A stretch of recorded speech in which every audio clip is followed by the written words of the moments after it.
Hey guys, welcome to my new blog. तो कैसे हो आप सभी? आई होप आप सभी मस्त होंगे, स्वस्थ होंगे। और हम भी मस्त है और स्वस्थ तो नहीं है क्योंकि लगा है खांसी जुकाम।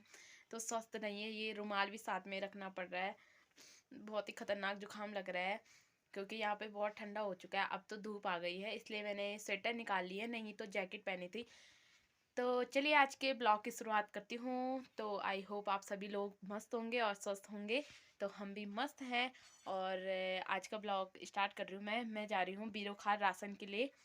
तो चलिए राशन के लिए राशन लाते हैं और बहुत दिनों बाद बीरोखाल जा रही हूँ।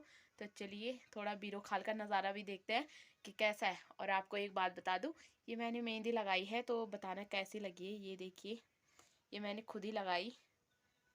ये देखिए, पीछे वाली तो नहीं रची है पर आगे वाली रची है। ये मैंने सोचा कि सीख लूँ टाइम पास करने के लिए, तो मैंने ये ऐसी वाली लगाई। भरी वाली भी लगाऊंगी जब ये हाथ साफ हो जाएगा फिर।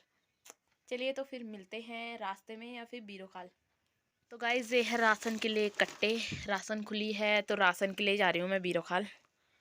चलिए तो ये देखिए, ये है मेरा गांव। और ये देखिए, ये घास के लगाई है पलकुंडी। हमारी गढ़वाली भाषा में पलकुंडी बोलते हैं ना। तो ये देखिए घास के थोड़े लगाए, यहाँ पे पलकुंडी लगाए हैं। और आजकल है असूच का महीना, मतलब गांव में असूच का महीना बोलते हैं कि जब काम होता है, सारा काम एक साथ होता है। और घास काट रहे हैं आजकल। तो ये देखिए यहाँ घास काट लिया है। अभी आधे आधे लोगों ने काटा भी नहीं है, यहाँ पे नीचे देखिए। और आधे लोगों ने काट लिया है। तो आजकल हो रहा है काम असूच के महीने का। तो गाइज़ ये है मेरी लास्ट वीडियो। तो मैं इसके बाद वीडियो बनाऊंगी, मतलब ब्लॉग तो बनाऊंगी बट अपनी भाषा गढ़वाली भाषा में, क्योंकि मेरे को सब लोग बोल रहे हैं कि गढ़वाली भाषा में ब्लॉग बनाना। तो अब मैं क्या करूं, आप लोग कमेंट में ज़रूर बताना कि हिंदी में बनाऊं या फिर गढ़वाली भाषा में बनाऊं। तो मुझे जैसे बोलोगे मैं वैसा ही बना दूंगी। बट मेरे को ज़्यादा से ज़्यादा लोग बोल रहे हैं कि अपनी गढ़वाली भाषा में व्लॉग बनाओ, अच्छा लगता है। तो अच्छा तो मुझे लगता है कि मैं बनाऊं गढ़वाली भाषा में। बट ऐसा होता है कि कितने ही लोग मेरे साथ बाहर के लोग भी हैं तो वो बोलते हैं कि आप हिंदी में ही बनाया करो, क्योंकि हमें भी आपके पहाड़ के बारे में जानना है कि आपके पहाड़ में क्या होता है, कैसे होता है। मतलब अपने आपके पहाड़ के बारे में हमें भी जानना है, हमें भी देखना है। तो वो बोलते हैं कि हमें हिंदी मतलब हिंदी ही समझ आती है, गढ़वाली तो समझ आती नहीं है। तो वो बोलते हैं कि हिंदी में बनाना। तो दोस्तों आप लोग गढ़वाली हो या फिर देसी हो या कोई भी हो, सब लोग मेरे को बताना, ठीक है, कि कौन से भाषा में ब्लॉग बनाओ, अपने गढ़वाली भाषा में बनाओ या फिर हिंदी भाषा में बनाओ, ठीक है। तो चलिए अब मिलती हूँ सीधा बीरो। ये देखिए दादी जी आ गई है राशन लेके। आधा की आदमी क्या मिला, क्या क्या मिला? चीन मिले हाँ, गेहूं मिली हाँ, और चावल मिली हाँ। अब बस और हम तो ये मिलनी चीनी, पूजा तुम धन्य हम मिलो तो नहीं मिलनी ना। ला और घूण का बुलाने से अब गुण का बनाना से बरमंड पर अब धूप गुण मिला थे अब बॉडल हम तक गुण दिया लिया बाता मोदी बॉर्डर है। मज बॉडल है हम तक गुण दिया ले हाँ अच्छा, तो हाँ दादी जी ले आई है राशन। दादी कदम मिल राशन? राशन ने 10 किलो गेहूं हाँ, और 22 किलो चावल अच्छा। मिता हाँ तुम तो है। ना तन्नी मिला अच्छा वो का अलग छै। अब का लाग और था हम तो कदा 4 किल गेहूं और कदा 12 किल चौल है। बना चाहिए फिर फ्री नहीं ना पैसों में। पैसों मोदी जी बहुत खिलाया वाल, हाँ है ना। हाँ हाँ दादी जी बहुत टाइम बाद मिल रही है।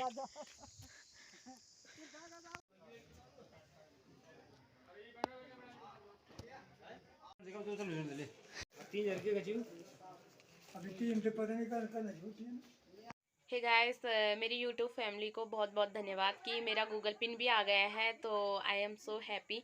तो आप लोगों का प्यार सपोर्ट ऐसे ही बनाए रखें, धन्यवाद। तक अगली जाना चाहो तुम?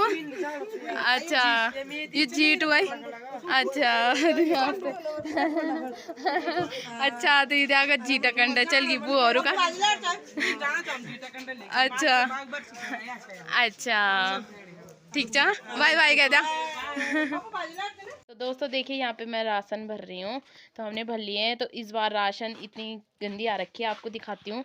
इतने घून हो रखे इसमें, ये देखिए, ये तो गवर्नमेंट से हम क्या उम्मीद करें कि जो कुछ हमें मतलब थोड़ा बहुत हमें सस्ता भी मिल रहा है तो क्या फ़ायदा। ये देखिए गेहूँ इतने गंदे आ रखे हैं कि क्या बताएं। ये हम किसी को कुछ नहीं बोल सकते, हम ये सरकार को ही बोल सकते हैं जो हमें ये राशन भेज रही है।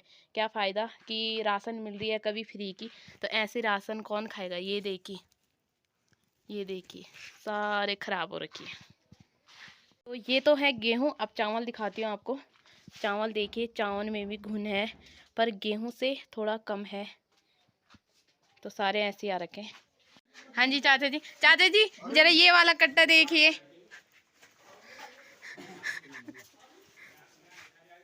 चाचा भगाली कहीं चाचा हम एक भी नहीं दिखे ना। हम दिखे नहीं, देखो हमारे यहाँ तो सब भाग गए। ये देखिए ये। तो आज हमारा बिरोखाल खाली हो रखा है और यहाँ पे बच्चे स्कूल के, इनका आज पेपर है। ये देखिए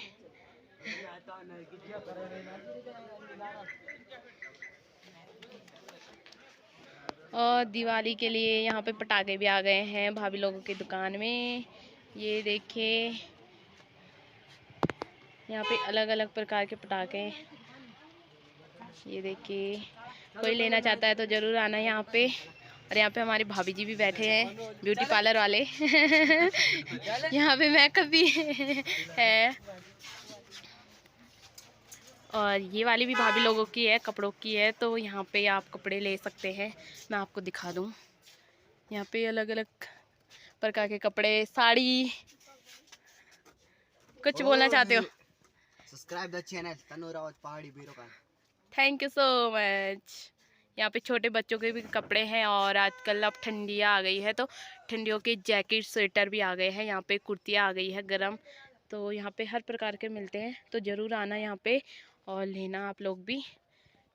मैं भी लूँगी बट अभी बजट नहीं है कि गाइस, तो मैं घर आ गई थी और उसके बाद मैं ब्लॉग नहीं बना पाई, तो मैं अब बना रही हूँ ब्लॉग। तो आपने देखा ही होगा कि हमें जो APL BPL वालों को सबको ही राशन मिलती है, तो वो मिलती है हाफ रेट में, या मतलब कम मिलती है, कम पैसों में। बट उसमें इतने घुन, और चावल में भी, गेहूं में तो बहुत ही ज़्यादा, गेहूं में तो इतने ख़राब हो गए थे कि आपने देखा ही होगा हाथ पे पूरा गेहूं का वो लग रहा था। तो हम मतलब सरकार से क्या उम्मीद करें।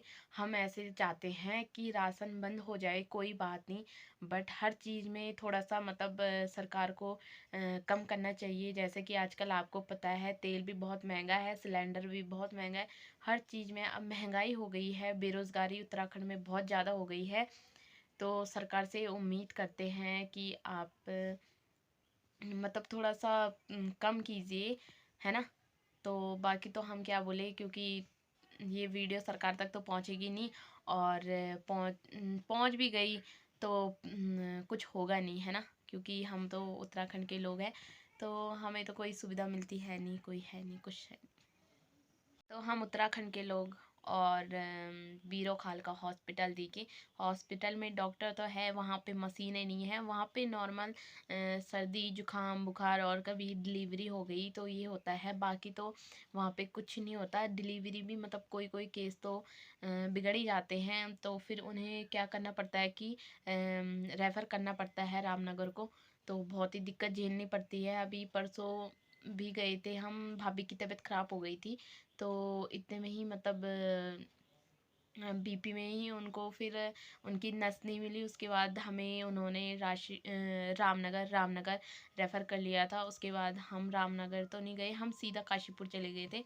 फिर वहाँ हमने उनका पूरा ट्रीटमेंट कराया, तो फिर सही हो गए थे। फिर हम गाँव आ गए थे। बट यहाँ पे बहुत ही बेकार है, यहाँ पे कुछ चीज़ की सुविधा नहीं है। अभी आप जाओगे इधर बीरोखाल के ब्लॉक में जो स्कूलें हैं, कहीं पे कितने ही स्कूलों में टीचर भी नहीं है सब्जेक्ट के। तो टीचर एक हमारे उत्तराखंड में तीन चीज़, मतलब वैसे तो बेरोज़गारी तो है ही है और हमारे उत्तराखंड में बहुत चीज़ों की कमी है, बट जो सबसे पहले उत्तराखंड को चाहिए वो है स्कूल में टीचर, और दूसरे हॉस्पिटल तो है बट डॉक्टर नहीं है, और उसके बाद रोड तो है पर बेकार है, ख़राब है बिल्कुल। आप देखोगे इधर बीरोखाल साइड भी, आगे भी जाके, तो पूरे ख़राब हो चुकी है रोड, और नई रोड बनने की वजह से भी पुरानी जो रोडें हैं वो भी ख़राब हो चुकी है। आगे हमने रामनगर देखा, वहाँ पे भी बहुत ही बेकार है। काशीपुर तक भी गए, वहाँ भी रोड बहुत ही बेकार है। तो क्या बोले, सभी जगह यही हाल है। पता नहीं नेता लोग जो है वो क्या कर रहे हैं, कहाँ बैठे हैं, क्या काम कर रहे हैं, हमें तो कुछ पता नहीं है। यहाँ पे पहले दिहाड़ी आती थी, तो उसमें चलो गांव के लोग चले जाते थे दिहाड़ी करने, वो भी अभी कुछ आई नहीं है और ना ही आ रही है। तो अब तो पता नहीं क्या बोले हम। बस जब वोट आते हैं सब आ जाते हैं और हाथ जोड़ते हैं कि भाई हम ये करेंगे वो करेंगे, लास्ट में कोई कुछ नहीं करता, कोई भी कुछ नहीं करता, ये तो हमने देख लिया है। तो दोस्तों, हम किसी को बुरा नहीं बोलना चाहते हैं, बट ऐसा है कि जो रियलिटी है तो वो तो है ही, क्योंकि कुछ हो ही नहीं रहा है हमारे उत्तराखंड में। हमारे यहाँ तो कुछ नहीं हो रहा है, तो हमने बोलना ही है अपने वीडियो के माध्यम से, हमने लोगों को भी बताना है तो आगे। और दोस्तों, मैं एक बात बोलना चाहती हूँ, अगर हमारी उत्तराखंड की सरकार अच्छी होती ना, तो सबसे पहले जो हमारी बहन अंकिता भंडारी, आपने देखा ही होगा कि छोटी बहन के साथ क्या हुआ, अंकिता भंडारी, तो उनका केस सॉल्व किया जाता। अभी तक कुछ भी नहीं हुआ उस केस का, शायद मुझे तो लग रहा है। मतलब कुछ लोग तो फिर भी, मतलब हमारे उत्तराखंड के लोग आवाज़ तो उठा रहे थे, तो आवाज़ उठा रहे थे सभी, और सबसे ज़्यादा सपोर्ट मिला महिलाओं का। तो बहुत ही अच्छा लगा कि सभी सपोर्ट कर रहे थे, और उस टाइम तो लोग लगातार ही मतलब अंकिता भंडारी के लिए न्याय मांग रहे थे। अब कई मतलब कितनी जगह हो गया है, बस 1-2 दिन की बात थी, उसके बाद सब चुप बैठ गए हैं। बट हमें लड़ना है, अंकिता भंडारी को न्याय दिलाना है, उसके परिवार को न्याय दिलाना है। तो हम सबको अब सरकार को तो क्या बोले, सरकार कुछ करेगी नहीं, तो मुझे लगता है नहीं कि, मुझे ऐसे ही लगता है कि ये केस तो यहीं पे बंद हो जाएगा। बट मैं चाहती हूँ कि उन हत्यारों को तो सज़ा मिलनी ही चाहिए, और हम सबको सपोर्ट करना चाहिए कि उन हत्यारों को सज़ा मिले। जब तक हम एकजुट नहीं होंगे उत्तराखंड के लोग और सभी लोग, तो तब तक तो कुछ होगा नहीं। तो देखते हैं दोस्तों अब क्या होता है। तो बाकी नेताओं को तो क्या बोले, अपने अपने घर बिल्डिंग बन रही है, अपने अपने हर जगह क्या बताएं, सब कुछ बना रहे हैं, बट बाकी तो कहीं कुछ भी हो जाए, बस कुछ नहीं है ऐसा कि बनाना है। तो हम सरकार से तो कोई उम्मीद रखेंगे नहीं अब। तो चलिए, आज का ब्लॉग यहीं पर समाप्त करते हैं। अगर आपको ये ब्लॉग अच्छा लगा होगा तो like, comment, share and subscribe जरूर करें। मिलते हैं कल नए ब्लॉग के साथ, तब तक आप लोग हमारे साथ बने रहिए। धन्यवाद।